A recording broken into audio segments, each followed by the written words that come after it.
약 800년 전 일본의 통치자인 천황은 점차 그 힘을 잃어가고 있었습니다. 상황이 실질적으로 통치하는 인세의 체제가 만연했기 때문이었습니다. 결국 천황과 상황이 대립하며 거대한 내전인 헤이지의 난이 발생했습니다. 설상가상으로 각지에서는 홍수와 기근 등 온갖 재앙이 끊이지 않았습니다. 마침내 두 세력으로 갈라져 일본 역사상 가장 큰 혼돈인 겐페이 전쟁이 시작되었습니다. 이 혼란스러운 시기에 전국을 떠돌며 수행하던 사이교라는 승려가 있었습니다. 그는 사누키 지방의 한 사찰에 머물던 중 숲으로 이어진 기이한 길을 발견했습니다. 그 길은 마치 인적이 끊긴 지 아주 오래된 듯 풀과 갈대로 뒤덮여 있었습니다. 사람들이 유독 그 길을 피하는 것을 이상하게 여긴 사이교는 사찰의 승려에게 물었습니다. 사찰의 승려는 그곳이 음산한 기운 때문에 모두가 꺼려하는 막힌 길이라고 답했습니다. 그 길의 끝에는 잊혀진 지 오래된 스토크 천왕의 능이 있었습니다. 사이교는 그 이름을 듣는 순간 과거의 인연이 떠올라 깜짝 놀랐습니다. 그는 즉시 행정을 꾸려 아무도 찾지 않는 그 무덤으로 향하기로 결심했습니다. 사찰의 승려는 그곳에 무엇이 있을지 모른다며 간곡히 만류했습니다. 하지만 사이교는 지난날의 인연을 위해 참배를 드려야 한다며 뜻을 굽히지 않았습니다. 숲속으로 들어갈수록 거대한 고목들이 하늘을 가려 빛 한 줄기조차 들어오지 않았습니다. 밤처럼 어두운 숲을 한참 걸어가자 마침내 이끼가 낀 돌계단이 나타났습니다. 계단 위에는 버려진 듯 초라한 스토크 천왕의 능이 자리 잡고 있었습니다. 사이교는 차가운 돌바닥에 자리를 잡고 비파를 꺼내어 실을 읊기 시작했습니다. 그는 변하지 않는 자연의 물결에 비해 덧없이 사라진 천황의 모습을 한탄했습니다. 사이교는 출가 전 궁에서 무사로 일하며 천황을 모셨던 시절을 떠올렸습니다. 당시 스토크 천황은 신하들이 칭송할 만큼 총명하고 따뜻한 임금이었습니다. 그런 인물이 정치 싸움에 밀려 이토록 초라한 숲에 버려지다니 사이교의 가슴은 미어졌습니다. 그는 잊혀진 임금을 위해 밤새 공양을 드리며 기도를 올리기로 했습니다. 시간이 흐를수록 숲의 공기는 더욱 차가워지고 음산한 기운이 몰려왔습니다. 밤샘 기도로 정신이 혼미해진 사이교는 결국 잠시 눈을 감고 말았습니다. 그때 발소리조차 없이 다가온 서늘한 기척에 사이교는 눈을 번쩍 떴습니다. 그의 앞에는 붉은 눈과 긴 손톱을 가진 끔찍한 형상의 남자가 서 있었습니다. 그러나 이미 큰 깨달음을 얻은 사이교는 조금도 두려워하지 않고 상대를 바라보았습니다. 남자는 자신이 바로 이 무덤의 주인인 스토크 천왕이라고 나지막이 말했습니다. 죽어 무덤까지 있는 임금이 살아있는 괴물로 나타나다니 도저히 믿을 수 없는 일이었습니다. 과거에 총명하고 선했던 임금의 모습은 온데간데 없고 악기만이 그 자리에 있었습니다. 사이교는 그가 읊은 옛 시를 듣고서야 비로소 그가 스토크 천왕임을 인정했습니다. 그는 천왕에게 어떤 미련 때문에 성불하지 못하고 이승을 떠도는지 물었습니다. 그러나 스토크 마왕은 차갑게 웃으며 내가 무엇을 아느냐고 일갈했습니다. 사이교는 동생인 고시라카와 천왕에게 밀려 유배된 억울함을 달래려 애썼습니다. 그는 세상이 바뀌고 적들이 몰락하고 있으니 이제 안심하고 극락왕생하시길 권했습니다. 스토크는 비웃으며 그 모든 전란이 우연이 아닌 자신의 소행이라고 외쳤습니다. 그는 자신이 직접 복수의 힘을 빌려 나라 전체를 피로 물들였다고 고백했습니다. 사이교는 한때 나라를 다스렸던 지존이 어찌 이런 악귀로 타락했는지 경악했습니다. 사이교는 한때 나라를 다스렸던 지존이 어찌 이런 악귀로 타락했는지 경악했습니다. 붉게 타오르는 눈과 발등까지 내려온 긴 손톱은 인간의 것이라 보기 힘들었습니다. 그는 산발이 된 머리카락 사이로 기괴한 웃음을 흘리며 사이교를 내려다보았습니다. 사이교는 떨리는 목소리로 그가 진정 스토크 상황인지 다시 한번 물었습니다. 마왕은 과거 자신이 읊었던 시 구절을 읊조리며 자신의 정체를 증명했습니다. 고승 사이교는 그가 겪었을 고통에 가슴 아파하며 성불을 권유했습니다. 하지만 마왕은 천지를 울리는 호령으로 사이교의 말을 가로막았습니다. 그는 자신을 배신한 자들에 대한 증오가 아직 한 점도 식지 않았음을 선포했습니다. 세상의 모든 혼란은 우연이 아니라 자신의 의지로 일어난 것이라 주장했습니다. 최근 일본을 뒤흔든 헤이지의 난 또한 자신의 저주가 빚어낸 결과였습니다. 수많은 무사들이 서로의 목을 베고 거리는 시체로 뒤덮였다고 말했습니다. 마왕은 그 끔찍한 학살의 현장을 떠올리며 만족스러운 듯 비웃었습니다. 겐페이 전쟁 역시 그가 뿌린 복수의 씨앗이 맺은 열매였습니다. 동생 고시라카와 천왕이 세운 황실의 근간을 뿌리째 흔들겠다는 의지였습니다. 그의 손짓 한 번에 거센 바람이 불어와 숲의 나무들을 쓰러뜨렸습니다. 사이교는 무고한 백성들이 겪는 고통을 멈춰달라며 간청했습니다. 마왕은 냉소적인 태도로 자신에게 자비를 논하지 말라고 일갈했습니다. 그는 자신이 유배지에서 보낸 비참한 세월을 하나하나 열거하기 시작했습니다. 돌아갈 수 없는 교토의 하늘을 바라보며 얼마나 많은 피눈물을 흘렸는지 말했습니다.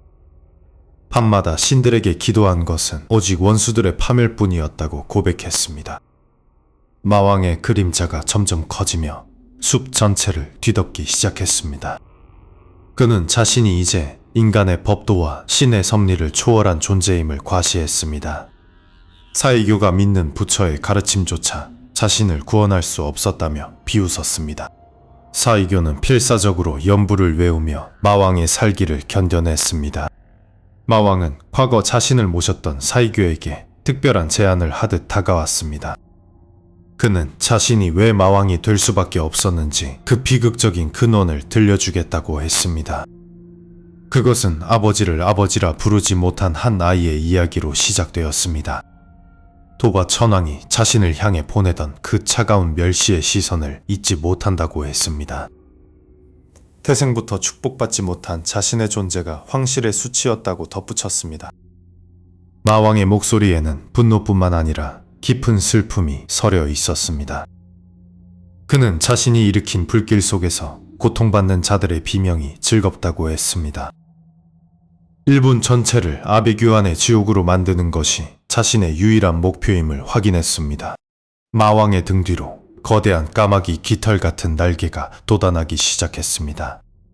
사이교는 이대로 두면 세상이 멸망할 것이라는 위기감을 느꼈습니다. 마왕은 황실의 피가 섞인 모든 자들이 사라질 때까지 멈추지 않겠다고 소리쳤습니다. 숲의 짐승들이 비명을 지르며 사방으로 흩어지는 소리가 들렸습니다. 마왕은 자신의 불행이 어떻게 시작되었는지 더 깊은 비밀을 꺼내려 했습니다. 그는 자신의 진짜 아버지가 할아버지인 시라카와 법황이었다는 끔찍한 진실을 속삭였습니다. 사이교는 그 폐륜적인 진실 앞에 말문을 잃고 말았습니다. 마왕은 비릿한 웃음을 지으며 사이교의 영혼까지 꿰뚫어보는 듯한 눈빛을 보냈습니다. 하지만 이것은 시작일 뿐이라며 그는 아직 말하지 않은 더 거대한 저주의 계획을 암시했습니다. 마왕 스토크가 된 그의 비극은 그가 이 세상에 태어난 순간부터 이미 예정되어 있었습니다. 그의 표면적인 아버지는 당시의 통치자였던 도바 천왕이었습니다. 하지만 도바 천왕은 자신의 맏아들인 스토크를 단 한 번도 따뜻하게 바라본 적이 없었습니다. 그 싸늘한 시선 뒤에는 황실의 가장 추악하고 어두운 비밀이 숨겨져 있었기 때문입니다. 스토크는 사실 도바 천왕의 아들이 아니라 그의 할아버지인 시라카와 법황의 아들이었습니다. 할아버지가 손자의 아내를 범하여 낳은 아이, 그것이 바로 스토크의 정체였습니다. 도바 천왕에게 스토크는 아들이 아니라 자신의 아내를 가로챈 할아버지에 대한 치욕의 상징이었습니다. 시라카와 법황은 자신의 권력을 공고히 하기 위해 강제로 도바에게 스토크를 아들로 삼게 했습니다. 어린 스토크는 아무것도 모른 채 아버지가 자신을 왜 멀리하는지 가슴 아파하며 자라났습니다. 그는 겉으로는 아들이었지만 실제로는 도바 천왕의 배다른 동생이나 다름없는 기괴한 관계였습니다. 스토크가 겨우 5살이 되던 해 할아버지는 도바 천왕에게 양위를 강요했습니다. 강제로 왕위에서 물러나게 된 아버지는 어린 아들을 향한 증오를 더욱 키워나갔습니다. 5살의 나이에 천왕의 자리에 오른 스토크는 그저 할아버지의 꼭두각시에 불과했습니다. 할아버지는 어린 손자의 뒤에서 실질적인 모든 국정을 손에 쥐고 흔들었습니다. 도바 천왕은 복수의 칼날을 갈며 할아버지가 죽기만을 숨죽여 기다리고 있었습니다. 마침내 절대 권력을 휘두르던 시라카와 법황이 세상을 떠나는 날이 왔습니다. 할아버지의 죽음과 동시에 도바 천왕은 기다렸다는 듯이 스토크를 향한 반격을 시작했습니다. 그는 먼저 스토크가 가장 총애하던 신하들을 하나둘씩 궁 밖으로 내쫓았습니다. 스토크는 자신을 지켜주던 유일한 방패들이 사라지는 것을 무력하게 지켜보아야 했습니다. 도바 천왕은 이제 자신이 새로 얻은 아들인 코노에를 다음 천왕으로 세우려 했습니다. 스토크는 아버지의 사랑을 갈구했지만 돌아오는 것은 언제나 차가운 멸시뿐이었습니다. 도바는 스토크에게 강제로 양위할 것을 요구하며 그를 보이지 않는 감옥에 가두었습니다. 결국 스토크는 자신의 뜻과 상관없이 천왕의 자리에서 내려와 상황으로 물러나게 되었습니다. 하지만 도바 천왕의 복수는 여기서 멈추지 않았습니다. 그는 스토크가 상황으로서 가질 수 있는 최소한의 권한인 인세이마저 박탈해버렸습니다. 이름뿐인 상황이 된 스토크는 외딴 별궁에서 세상과 단절된 채 하루하루를 보냈습니다. 그는 자신의 울분을 달래기 위해 아름다운 시를 짓는 것에 몰두했습니다. 하지만 그가 적어 내려가는 시에는 억눌린 슬픔과 원망이 가득 담겨 있었습니다.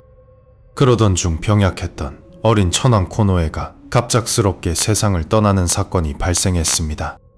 스토크는 이것이 자신의 아들을 천왕으로 세울 수 있는 마지막 기회라고 믿었습니다. 하지만 도바 천왕의 마음속에 스토크의 핏줄을 위한 자리는 단 한 곳도 없었습니다. 권신들은 도바 천왕의 뜻을 받들어 스토크의 또 다른 동생인 고시라카와를 천왕으로 옹립했습니다. 게다가 그들은 코노의 천왕의 죽음이 스토크의 저주 때문이라는 사악한 소문을 퍼뜨렸습니다.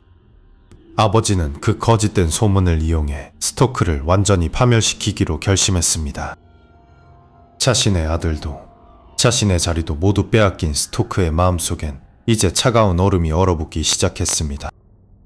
그는 더 이상 아버지를 향한 사랑을 구걸하지 않기로 맹세했습니다. 도바 천왕이 죽기 직전까지도 스토크의 면회를 거부했다는 소식은 그의 마지막 인내심을 끊어버렸습니다. 아버지가 숨을 거두자마자 고시라카와 측은 기다렸다는 듯이 스토크를 반역자로 몰아세웠습니다. 막다른 골목에 몰린 스토크는 마침내 자신의 권리를 되찾기 위해 군사를 일으킬 준비를 마쳤습니다. 하지만 그는 아직 알지 못했습니다. 이 전쟁이 일본을 얼마나 끔찍한 피바다로 만들게 될지 말입니다. 모든 기대를 걸었던 아들 시게이토의 즉위가 좌절되자 스토크의 세상은 무너져 내렸습니다. 이복 동생인 고시라카와가 왕위에 오르는 모습을 지켜보며 그는 타오르는 질투를 느꼈습니다. 그것은 단순한 권력의 상실이 아니라 아버지 도바 상황이 내린 마지막 사형 선고와 같았습니다. 도바 상황은 죽는 순간까지도 스토크를 자신의 자식으로 인정하지 않았습니다. 아버지의 부고가 들려오자마자 스토크는 최후의 수단으로 군사를 일으키기로 결심했습니다. 이것이 훗날 일본 역사를 뒤흔든 호겐의 난의 시작이었습니다. 하지만 운명은 이번에도 철저하게 그를 외면하고 적들의 편에 섰습니다. 기습에 실패한 스토크의 군대는 삽시간에 무너져 내리며 패배의 쓴맛을 보았습니다. 홀로 남겨진 그는 승려의 복장으로 갈아입고 목숨을 구걸해야 하는 처지가 되었습니다. 한때 천하를 호령하던 천왕이 이제는 산속을 헤매는 도망자로 전락했습니다. 결국 그는 동생 고시라카와 천왕의 군대에게 붙잡히고 말았습니다. 조정은 그를 죽이는 대신 머나먼 사누키 지방으로 영구 유배 보낼 것을 명했습니다. 그것은 다시는 교토의 땅을 밟지 못한다는 영원한 추방의 선언이었습니다. 수레에 실려 떠나는 그의 눈에는 회한과 슬픔의 눈물이 맺혔습니다. 며칠을 달려 도착한 사누키는 거친 바닷바람만이 불어오는 황량한 땅이었습니다. 그가 머물게 된 거처는 비바람조차 제대로 막지 못하는 초라한 목조 건물이었습니다. 밤마다 들려오는 파도 소리는 마치 그를 비우는 귀신들의 울음소리처럼 들렸습니다. 그는 자신을 배신한 권신들과 무정한 아버지를 떠올리며 잠을 이루지 못했습니다. 특히 왕위를 가로챈 동생 고시라카와에 대한 증오는 날이 갈수록 깊어만 갔습니다. 식욕을 잃고 수척해진 그의 모습에서 과거의 고귀함은 점차 사라져 갔습니다. 마을 사람들은 한때 천황이었던 노인을 멀리서 동정 어린 시선으로 바라볼 뿐이었습니다. 그는 외부와의 소통이 단절된 채 철저한 고독 속에 갇혀 지내야 했습니다. 그러던 어느 날 그는 자신의 죄를 씻고 마음의 평안을 얻기 위해 불경을 필사하기로 마음먹었습니다. 피폐해진 마음을 다잡으며 그는 한자 한자 정성을 다해 경전을 써 내려갔습니다. 3년이라는 긴 시간 동안 그는 5권의 방대한 대승불경을 완성했습니다. 그는 이 경전들을 교토의 황실 사찰에 복납하여 자신의 참회하는 마음을 전하고 싶어 했습니다. 그는 조심스럽게 인편을 통해 자신의 피와 땀이 서린 불경을 수도로 보냈습니다. 경전이 도착하면 고시라카와 천황도 자신의 진심을 알고 유배를 풀어줄지 모른다는 희망을 품었습니다. 하지만 교토의 반응은 그의 예상과는 전혀 다르게 흘러갔습니다. 고시라카와는 이 불경에 저주가 담겨 있을지 모른다며 결벽증적인 거부감을 보였습니다. 결국 조정은 불경을 받지 않기로 결정하고 그것을 다시 사누키로 돌려보냈습니다. 자신의 모든 정성이 거부당했다는 소식의 스토크는 정신적인 충격에 휩싸였습니다. 그는 한동안 넋을 잃은 채 반송된 경전들만을 멍하니 바라보았습니다. 이윽고 그의 슬픔은 억눌러왔던 거대한 분노와 증오로 변하기 시작했습니다. 나의 참회를 비웃는다면 차라리 이 세상을 지옥으로 만들겠다며 그는 절규했습니다. 그는 광기에 찬 손길로 자신이 썼던 불경의 종이를 갈기갈기 찢어 발겼습니다. 더 이상 부처의 자비는 그의 마음속에 남아있지 않았습니다. 그는 이제 참회가 아닌 일본 전체를 파멸시킬 저주를 준비하기 시작했습니다. 그는 자신의 피를 먹물 삼아 백지에 소름 끼치는 맹세를 적어 내려갔습니다. 하지만 이것은 시작에 불과했습니다. 그가 흘린 핏방울 하나하나가 일본을 뒤덮을 거대한 재앙의 씨앗이 될 줄은 누구도 짐작하지 못했습니다. 유배지인 사누키의 차가운 바닷바람은 스토크의 야윈 몸을 사정없이 파고들었습니다. 그는 한때 천하를 호령하던 황제였으나 이제는 이름조차 잊혀가는 죄인에 불과했습니다. 스토크는 자신의 죄를 씻고 죽은 이들의 넋을 기리기 위해 3년 동안 오직 불경만을 필사했습니다. 정성스럽게 써 내려간 5권의 대승경전에는 그의 눈물과 진심 어린 참회가 배어 있었습니다. 그는 이 경전들을 수도인 교토의 사찰에 복납하여 자신의 속죄를 세상에 알리고자 했습니다. 경전을 실은 배가 교토를 향해 떠나갈 때 스토크는 간절한 마음으로 두 손을 모았습니다. 하지만 교토의 조정은 유배된 황제의 마지막 소망조차 비웃음으로 일관했습니다. 특히 그를 몰아낸 고시라카와 천황은 경전에 저주가 담겨 있을지 모른다며 수치를 거부했습니다. 얼마 후 사누키로 되돌아온 것은 무참히 훼손되고 거절당한 자신의 경전들이었습니다. 스토크는 비에 젖어 잉크가 번진 자신의 필적을 보며 가슴이 찢어지는 고통을 느꼈습니다. 그의 속죄는 무시당했고 그의 존재는 그저 살아있는 유령 취급을 받을 뿐이었습니다. 순식간에 참회는 증오로 변했고 그의 눈동자에서는 이성의 빛이 사라지기 시작했습니다. 그는 갑자기 자신의 혀를 거칠게 깨물어 선혈을 쏟아내기 시작했습니다. 입가에 흐르는 붉은 피를 잉크 삼아 그는 다시 붓을 들었습니다. 이제 불경의 내용은 구원이 아니라 세상을 향한 잔혹한 저주로 바뀌었습니다. 나는 일본의 대마왕이 되어 황족을 평민으로 만들고 평민을 황족으로 만들리라.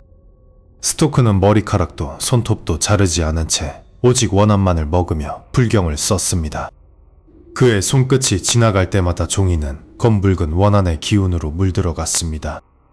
피가 부족하면 자신의 살을 찢어서라도 저주의 문장을 이어갔습니다. 시간이 흐를수록 그의 외모는 인간의 형상을 벗어나 기괴하게 변했습니다. 유배지 주변에는 갑자기 검은 구름이 몰려들고 천둥 소리가 끊이지 않았습니다. 바다의 파도는 성난 짐승처럼 울부짖으며 해안가를 집어삼킬 듯 밀려왔습니다. 인근 마을 사람들은 황제가 머무는 곳에서 나오는 불길한 기운에 몸을 떨었습니다. 어느 날 밤, 스토크의 방 안에서 사람의 것이 아닌 날카로운 웃음소리가 터져 나왔습니다. 그는 마지막 혈서 끝에 자신의 영혼을 팔아 마왕이 되겠다는 계약의 낙인을 찍었습니다. 그 순간 그의 등에서 거대한 탱구의 날개가 돋아나며 옷을 찢고 솟구쳤습니다. 인간으로서의 마지막 자비와 이성이 불길 속으로 사라지는 고통스러운 변이였습니다. 그의 눈은 이제 타오르는 잉어처럼 붉게 빛나며 어둠 속을 꿰뚫어 보았습니다. 스토크는 자신의 저주가 닿을 교토 쪽 하늘을 바라보며 잔인한 미소를 지었습니다. 내가 겪은 고통의 만배를 그들에게 돌려주리라. 그는 허공에 대고 맹세했습니다. 바다 밑바닥에서 잠자던 악령들이 그의 부름에 응하듯 수면 위로 솟아올랐습니다. 이제 사누키의 유배지는 더 이상 황제의 거처가 아니라 마왕의 궁전이 되었습니다. 한때 따뜻했던 성품은 온데간데 없고 오직 얼음처럼 차가운 복수심만이 남았습니다.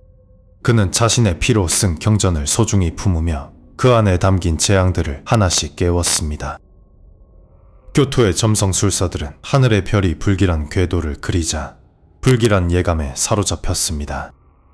황궁의 개들이 밤마다 이유 없이 지저대며 보이지 않는 무언가를 경계했습니다. 스토크는 이제 스스로를 일본 국대마왕이라 부르며 인간의 언어를 버렸습니다. 한 남자의 절망이 나라 전체를 멸망시킬 거대한 신적 존재로 재탄생한 것입니다. 그의 숨결 하나가 역병이 되고 그의 눈짓 하나가 전쟁의 도화선이 되었습니다. 하지만 이때 마왕의 기운을 감지하고 그를 막으려는 최후의 인물이 어둠을 뚫고 사누키로 향하기 시작했습니다. 차가운 돌바닥 위에서 사이교는 마왕의 분노 서린 눈빛을 정면으로 받아내고 있었습니다. 그는 떨리는 숨을 가다듬으며 자신이 들고 있던 비파를 조용히 바닥에 내려놓았습니다. 사이교는 마왕을 향해 그것은 단지 끝없는 집착일 뿐이라고 나직하게 말했습니다. 원한을 세상에 풀면 또 다른 원한의 굴레가 만들어질 뿐이라는 진심 어린 충고였습니다. 사이교는 이제껏 가슴속에 묻어두었던 자신의 과거 이야기를 꺼내기 시작했습니다. 출가하기 전 그는 황실을 수호하는 용맹한 북면의 무사였습니다. 당시 그의 임무는 궁궐의 안녕을 지키고 난폭한 승병들을 진압하는 것이었습니다. 살생을 금하는 승려들이 무기를 들고 싸우는 모습에 그는 깊은 회의감을 느꼈습니다. 그러던 어느 날 그는 궁궐 안에서 한 고귀한 여인을 호위하게 되었습니다. 그녀는 시를 읊는 것을 좋아했고 사이교의 재능을 높이 사며 친근하게 대했습니다. 그녀의 상냥한 목소리는 무사였던 사이교의 굳게 닫힌 마음을 흔들어 놓았습니다. 신분의 벽 때문에 결코 이루어질 수 없다는 사실이 그를 미칠 듯이 괴롭혔습니다. 억눌린 욕망은 서서히 뒤틀려 그녀를 강제로라도 소유하고 싶다는 위험한 생각으로 번졌습니다. 결국 그는 야밤에 칼을 품고 그녀의 거처로 몰래 숨어 들어갔습니다. 방 안으로 들어가기 직전 문틈 사이로 그녀가 홀로 읊은 시 소리가 들려왔습니다. 그것은 연심이 아니라 다가올 죽음과 궁궐의 암투가 두렵다는 슬픈 눈물의 시였습니다. 그 순간 사이교는 자신의 욕심이 얼마나 추악하고 무의미한 것인지 깨달았습니다. 자신의 타오르는 마음은 오직 자신만의 집착이었을 뿐 그녀의 현실과는 무관했습니다. 그는 그 길로 칼을 꺾고 머리를 깎은 뒤 세속의 모든 인연을 끊었습니다. 사이교는 마왕을 향해 삶이 끝났음에도 놓지 못한 그 하늘 이제는 내려놓으라고 호소했습니다. 잠시 동안 마왕의 붉은 눈동자가 사시나무처럼 가늘게 떨리기 시작했습니다. 하지만 그는 이내 눈을 감았다 뜨더니 더욱 거대한 증오를 뿜어냈습니다. 마왕은 네가 연모했던 그 여인이 바로 내 어머니였다며 비웃음을 날렸습니다. 자신의 비극적인 출생과 배신의 고통은 고작 개인의 연심 따위와 비교될 수 없다는 외침이었습니다. 마왕이 하늘을 향해 소리치자 숲 전체를 뒤흔드는 거대한 비명이 울려 퍼졌습니다. 그때 구름 사이에서 기괴한 형태의 거대한 괴물새 한 마리가 지상으로 내려앉았습니다. 그 괴조는 아직 원수들의 운명이 다하지 않았으나 12년 뒤면 끝이 날 것이라고 보고했습니다. 마왕은 만족한 듯 원수들을 모두 바다에 수장시켜버리라고 명령했습니다.